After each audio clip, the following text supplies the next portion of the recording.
We know that Trump regrets picking J.D. Vance, right? Even if he'll never come out and say it, we know it for a fact, and that was only reinforced by the way that Trump was talking about Vance heading into the vice presidential debate tonight. The way Trump talked about it made me think he doesn't have too much confidence in the way that Vance will perform. In fact, you need to watch the exact moment that Trump essentially throws Vance under the bus during his exclusive interview with Kellyanne Conway on Fox News. I also have a clip of Trump flip-flopping on one of his core positions. Election fraud has been a defining issue both in the 2020 election and in the 2024 election for Donald Trump, even though it doesn't exist, and he essentially flip-flops on it in this interview. We have a lot to break down with 35 days to go until the election. Make sure you drop a like, make sure you subscribe, and let's jump right in with this clip of Donald Trump saying that Biden is incompetent, but VP Harris is worse. We'll debunk it after.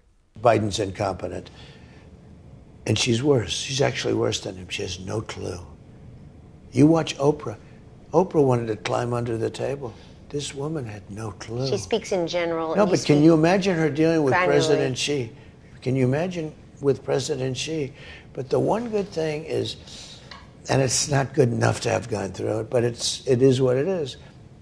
They've shown how pathetic they are. They've shown how bad they are, and we'll be able to do things to fix it. They're so bad with the police. She's a big defender of the police. You know, anybody that wants to defund the police shouldn't even have a right to run for president. It's so stupid. There are so many things to break down. I love how Trump says we'll be able to do things to fix it without actually defining what those things are. Again, it's just concepts of a plan. Also, VP Harris doesn't want to defund the police. She does want to redistribute and allocate resources so police are better trained, they have more psychological evaluations, and these are things that I think most conservatives would agree with. When I talk to conservatives in my day-to-day life or at Trump rallies and I say, hey, do you think police have a little bit too much power and they should have more psychological evaluations? Most Trump supporters will say, yeah, I mean, that is just common sense. Also, the fact that Trump says that VP Harris is incompetent or a poor leader is absolutely ironic. Donald Trump's lack of leadership, not only through the COVID pandemic, but even throughout the past week, through Hurricane Helene, Donald Trump has been undermining Biden every step of the way, saying that Biden and Harris haven't even been responding to Governor Kemp or DeSantis, that they don't care, that they're just looking the other way. And that type of rhetoric causes the people in North Carolina, the people in Georgia and Florida, and all of these other states to feel like they're not being heard, to feel hopeless. So Donald Trump's lack of leadership is hurting Americans in a time of crisis, and he wants to call VP Harris incompetent. It's absolutely rich. Here's a clip of Donald Trump talking about the importance of making a plan to vote, even saying that he likes all voting, including mail-in voting, including early voting, and in-person voting. He's saying he'll probably vote in person in Florida, and he voted using mail-in ballots during the primary, and the reason this is so rich is because Trump has spent so much time very intentionally undermining the sanctity of mail-in ballots and all of these different types of voting with the sole purpose of making it easier for him to claim fraud, with the sole purpose of priming the American people into thinking that all of these different avenues for voting are rigged against him. Now he has to rapidly backtrack when he realized that that hurt him in 2020. Undermining voting hurts you, man, yeah. There's never been a time in our country where people want to change so badly. So we're leading, and we have to get more votes than we should have to get. And Does that include early voting? Are you encouraging people sure. if they feel comfortable? Early voting, I like. Mail-in voting? Early vote, I like all voting. Will you vote for yourself early in Florida? If you show people that, then I think they'll follow. But, okay, early voting's great. I think it's great. The main thing I want is voting, all right? A lot of people like the Tuesday voting. You know, they like it. And Republicans traditionally like to vote on Tuesday. That's when I go. But early voting is great if you want to do early voting. Geez, you have to like torture it out of him with pliers just to get him to say that early voting is okay. Vote for yourself early in Florida? If you show people that, then I think they'll follow. But, okay, early voting's great. I think it's great. He did not want to say that early voting was great. Alex Howard in the replies, shout out to him, has a really good point. He says, that's a change from 2020 when he lied about the security of mail-in voting, lied on election night, and kept lying until he incited an insurrection to prevent the peaceful transfer of power. And then he posts this article that says, a premeditated lie lit the fire, and it explains that beginning on election night 2020 and continuing through his final days in office, Donald Trump unraveled and dragged America with him to the point that his followers sacked the U.S. U.S. Capitol. The only thing I disagree with is this did not begin on the election night of 2020, as Axios says. This began months before. Trump was undermining the 2020 election for months before it happened, and now he wants to flip-flop, which is rich. I have more clips of Trump and Kellyanne Conway, but I also want to show you this clip of Byron Donalds getting fact-checked live on CNN by both Keith Boykin and Abby Phillips about the crime rate in the U.S. Watch Byron Donalds panic on air. So according to those gentlemen there, saying that Trump is a threat to democracy is violent rhetoric, but Trump saying, let's just have one really violent day, that is not violent rhetoric? No, he didn't say one violent day. That's not even what he said. Well, let's be honest about what he actually said. Play it again. Trump again. Play it again, because he didn't even say that. But go ahead. Can we play it again? I want to hear it. When he's corrected, do you think he'll A, say I'm sorry, I didn't mean to lie on air, or B, double down in the usual MAGA fashion and pivot? Obviously B, right? All these stores go out of business, right? They don't pay rent. Then the city doesn't have money. It's a chain of events. It's so bad. One rough hour, and I mean real rough, the word will get out and it will end immediately. End immediately. Trump always sounds drunk nowadays.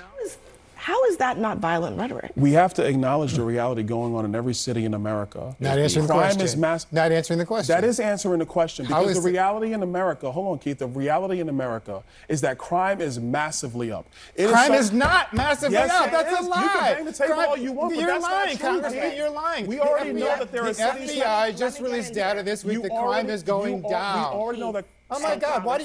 Abby, why do you let this man lie on your national television like I'm this? telling you the exact This is not right. You may not. You're a liar, you may not. Congressman. No, I'm You're not. lying. Because you're lying to the American people now. And so I want to be respectful of what you're trying to say. Hang on a second. Go ahead. If you would just let me talk, I will explain exactly what you want me to explain. We have the data. The FBI literally put out data today showing that crime is down this year for the first 6 months of the year. But look at... So Abby Phillips does come in with a fact check, which I appreciate, but Keith Boykin did call her out for a second and said, Abby, why do you let this person lie on your show? And I get that she has to let the debate play out. But then again, CNN does sort of allow MAGA pundits the unfettered ability to lie to millions of people sometimes. But they do show this chart. It says new FBI crime statistics from January 2024 to June 2024. Murders down 23%. Reported rapes down 18%.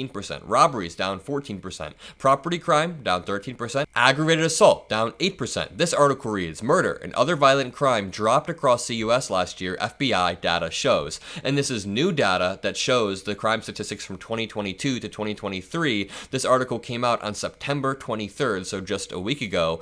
Crime, including serious violent incidents like murder and rape, dropped nationally from 2022 to 2023. Preliminary numbers show that 2024 crime numbers were also dropping for the early part of this year, continuing a trend of easing crime as the U.S. has come out of the pandemic. And Republicans like to think that all Democrats are pro-crime or whatever, but no, we just don't like you lying about the crime rates. I mean, at this point, Republicans talk about crime so much, it's almost like they want to will it into existence. I would say that they're more pro-crime because every time Byron Donalds goes on the TV, he makes it seem like America is in the middle of Apocalypse Now or some sort of war movie. Here, we have Donald Trump and Kellyanne Conway talking about the debate tomorrow, and the way that Trump says the debate is going to be rigged against J.D. Vance just makes me think he's laying the groundwork for an inevitable post where he's going to say, oh, it was a 3v1, the moderators were rigged. In fact, Trump is doing live coverage of the debate tonight, so I am sure that he's going to say it was all rigged against Vance. But listen to the way he says this. I know you, and I just believe when you see the end of that debate, are you going to let that be the last word of presidential debates of this season, end of your career, or are you going to want one more? I would love to have 2 or 3 more debates. I like it. I enjoy it. But they're so rigged and so stacked. You'll see it tomorrow with JD. He would love to have 2 or 3 more debates. I'm sure he would love to have 2 or 3 more debates. That's why he turned down all the open invitations. You'll see it tomorrow with JD. It'll be stacked. He's going up against a moron. A total moron. How she picked him is unbelievable. And I think it's a big factor. There's something wrong with that guy. He's sick. There's never been a time in our country where people want to change so badly. It's extra funny when Trump and MAGA Republicans use this rhetoric about Tim Walz because he's like notorious for being the most normal dude ever. There are literally memes about how he spends all of his time at Menards or fixing engines or doing whatever, changing tires. He's just a normal dude. There's nothing weird about him, and all they have is Tampon Tim, a nickname that they're giving him at a time when the Republican Party is bleeding the suburban women vote. Yeah, make jokes about tampons and try to make them seem lame. Seems like a good strategy, right? Now, here's another clip of Trump going off about transgender operations on illegal immigrants in prison. And the funny thing is, this clip is so unhinged that the only account I could find it on is a Trump subsidiary account titled Trump War Room. And the way they worded this is so funny to me. President Trump goes off on Kamala for supporting taxpayer-funded sex change surgeries for detained migrants. Quote, "People think I'm kidding. You know these operations cost $250,000. This woman is a nut job." First of all, none of these words are in the Bible. Taxpayer-funded sex change surgeries, and this whole thing is absurd. Trump goes off on this. I'll explain all of this after, where this conspiracy theory came from, but let's watch this clip. It's kind of funny. They've shown how pathetic they are. They've shown how bad they are, and we'll be able to do things to fix it. They're so bad with the police. She's a big defender of the police. You know, anybody that wants to defund the police shouldn't even have a right to run for president. It's so stupid. But she's a big defender. She wanted to defund. She was one of the leaders. Operations for illegals that are in prison coming from other countries on transgender. If they want to have a sex change operation, if they ask for it, we have to give it. This is her. People say I'm kidding or no, making it up. No, she has stated it. She's on camera. No. These are her words. She wanted to have sex change operations for people that are in prison. If you're in a holding bin and you want to have a sex change operation, you know, first of all, it's terrible, but you know those operations cost $250,000. They are major surgery, major operations. This woman is a nut job.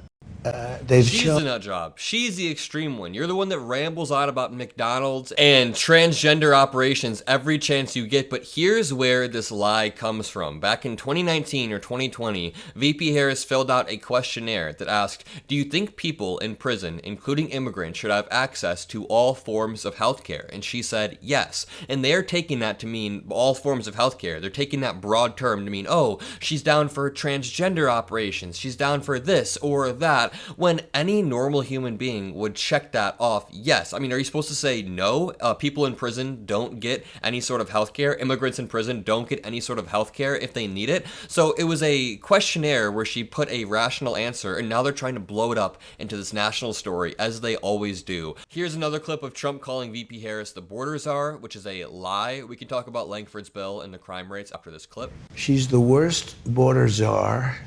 And now she doesn't want to be called that because it's so bad. But she was in charge of the border, okay? At a minimum, she was in charge. But let's call her border czar for fun.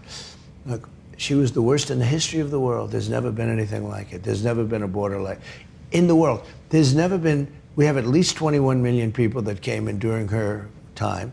She was in charge of the border, and it was a free-for-all.